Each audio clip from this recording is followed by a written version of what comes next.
आज का टॉपिक है कलहन और राजतरंगिणी। कश्मीर का इतिहास अपनी गौरवशाली और बेजोड़ परंपरा के लिए भारतीय इतिहास में विशेष महत्व रखता है। ये इतिहास जो है जितना प्राचीन है उतना ही समृद्ध और विविधतापूर्ण भी है। इस अनमोल परंपरा को जिस महापुरुष ने बड़े ही सिलसिलेवार तरीके से लिखकर काल के गर्भ से तिरोहित होने से बचाया है, उनका नाम है कलहन। हाँ, कलहन का यह इतिहास राजतरंगिणी कहलाता है। संस्कृति साहित्य में ही नहीं बल्कि विश्व साहित्य में राजतरंगिणी की गिनती उच्च कोटि के इतिहास ग्रंथ के रूप में की जाती है। कलहन जो थे वो कश्मीर निवासी थे और एक ब्राह्मण जाति के थे और उनका जन्म जो था वो परिहासपुर में हुआ था। कलहन के पिता का नाम चंपक था, जो राजा हर्ष के समय द्वारपति, मंत्री आदि महत्वपूर्ण पद पर रह चुके थे।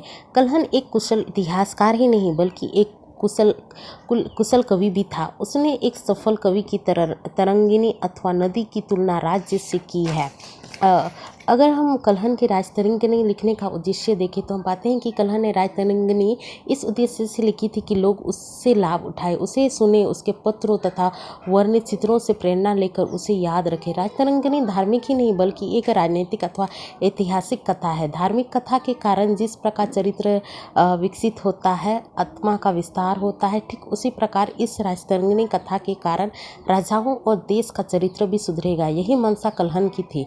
दूसरा उद्देश्य यह था कि उसने अनुभव किया था कि कितने ही कश्मीर के राजा विस्मृति के सागर में डूब गए थे। कतिपय कवियों की रचना के कारण कुछ ही राजाओं की स्मृति शेष रह गई थी।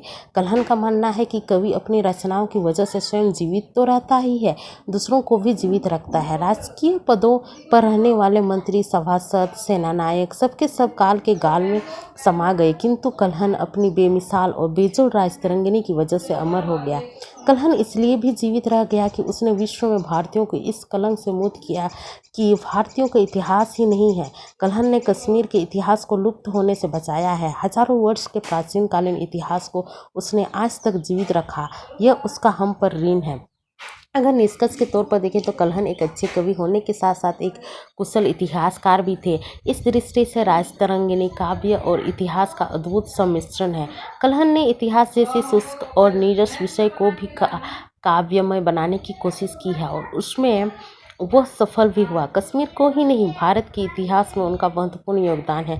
कलहन बहुमुखी प्रतिभा का धनी था। उसका अध्ययन काफ़ी विस्तृत था। राजतरंगिणी में उसने महाभारत और रामायण की घटनाओं का प्रचुर मात्रा में उल्लेख किया है। कलहन की राजतरंगिणी कश्मीर की प्राचीन सामाजिक और सांस्कृतिक विरासत का बहुमूल्य दस्तावेज है। कलहन ने प्रत्येक राजा के समय में रीति रिवाजों, खान पान, संस्कारों, अंधविश्वासों, जनश्रुतियों, परंपराओं आदि का उल्लेख किया है। कलहन राष्ट्रवादी थे।